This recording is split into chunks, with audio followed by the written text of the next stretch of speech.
ദേ ആടിൻ്റെ കൈയും കാലും നട്ടെല്ലും എല്ലാം കൂടെ ഇട്ടിട്ട് നല്ലൊരു കിടിലൻ മട്ടൻ സൂപ്പ് ഉണ്ടാക്കി അങ്ങ് കുടിച്ചാലോ. കർക്കിടക മാസത്തില് മസ്റ്റായിട്ടും എല്ലാവരും കുറച്ച് ആട്ടും സൂപ്പൊക്കെ ഉണ്ടാക്കി കുടിക്കണം കേട്ടോ. ആദ്യമേ നമുക്ക് കുറച്ച് ഐറ്റംസ് ഒന്ന് ചതച്ചെടുക്കണേ. ഞാനിവിടെ ഒരു പിടി കുരുമുളകും കുറച്ച് ചെറിയ ജീരകവും കുറച്ച് ഏലക്കായും 2 കഷ്ണം പട്ടയും 3-4 ഗ്രാമ്പൂവും എടുത്തിട്ട് നന്നായിട്ടൊന്ന് ചതച്ചെടുക്കുന്നുണ്ട്.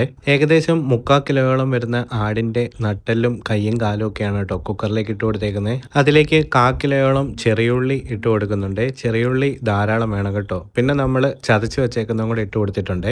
ഇനി നമുക്കിതിലേക്ക് ചതച്ച് വെച്ചേക്കുന്ന ഇഞ്ചിയും വെളുത്തുള്ളിയും വറ്റൽമുളകും പിന്നെ 2 തണ്ട് കറിവേപ്പിലയും കുറച്ച് മൊത്തം മല്ലിയും കൂടെ ഇട്ട് കൊടുക്കുന്നുണ്ട്.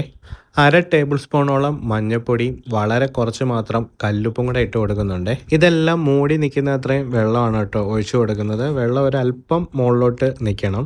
എന്നിട്ട് ഇതൊന്ന് ചെറുതായിട്ട് ഇളക്കി കൊടുക്കുന്നുണ്ട് കേട്ടോ. ഇനി നമുക്ക് കുക്കർ അടച്ച് വെച്ചിട്ട് വേവിച്ചെടുക്കാവേ.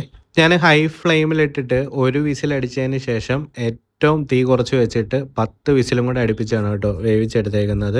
എല്ലാവരും കർക്കിടക മാസത്തിൽ മസ്റ്റായിട്ടും ട്രൈ ചെയ്യേണ്ട ഒരു ഐറ്റമാണ് കേട്ടോ മട്ടൻ സൂപ്പ്. ഒരുപാട് ഔഷധ ഗുണങ്ങളുള്ള ഒരു സൂപ്പാണ് ഇത്. ഈ എല്ലെല്ലാം നന്നായിട്ട് അങ്ങ് വേവിച്ച് കഴിയുമ്പോൾ അതിലെ ആ ഒരു മജ്ജയൊക്കെ ഉണ്ടല്ലോ അതെല്ലാം ഇങ്ങോട്ട് ഇറങ്ങി അതെല്ലാം കൂടെ മിക്സ് ചെയ്തിട്ട് വരുന്ന ഒരു സൂപ്പാണ് ഇത്. അപ്പോൾ ഈ ഒരു വീഡിയോ ഇഷ്ടമായെന്നുണ്ടെങ്കിൽ നമ്മുടെ ചാനൽ ആദ്യമായിട്ട് കാണുകയാണെന്നുണ്ടെങ്കിൽ ഒന്ന് ഫോളോ ചെയ്ത് വെക്കാനായിട്ട് മറക്കരുതേ.